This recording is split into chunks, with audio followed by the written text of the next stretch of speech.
Now the way this works is this. Take your number 6 bristle brush, a little white, touch of orange, maybe a little blue, just build you a light grayish tone. And by the way, we're not going to stick with this same color over and over and over and over and over. It's just absolutely crazy to do that. You want to remix each time you reload so that your stones will have different colors, okay, and different values. And we'll start back here, and what you do is you just take your brush. Now let's test it and see if it's a little too light, a little too dark, or even a little bit too much water, which is the case that I have here. Let's thicken it up a little.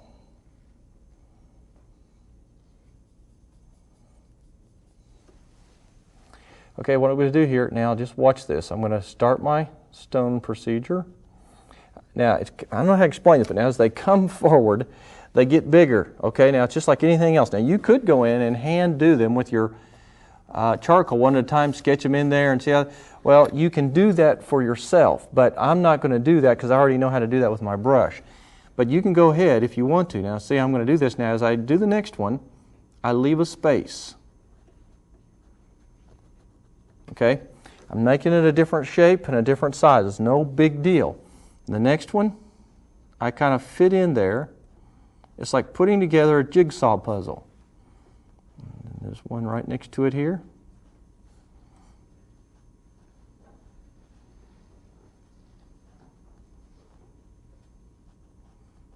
Now, like I said, this takes a little bit of time, so that's why I want to get to it now in case we run out.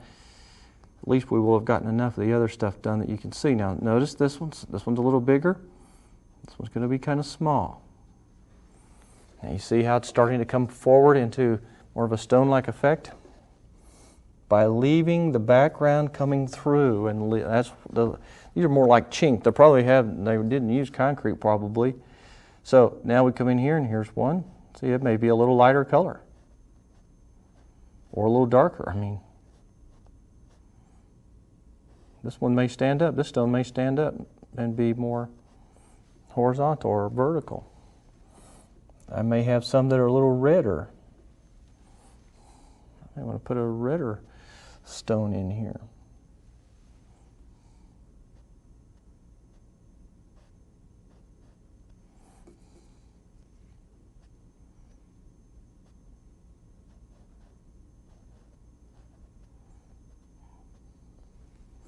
Okay, and you want to use green because you know these old stones had moss on them. You can go back over some of these, and we will, but you're going to want to add other and various colors to them.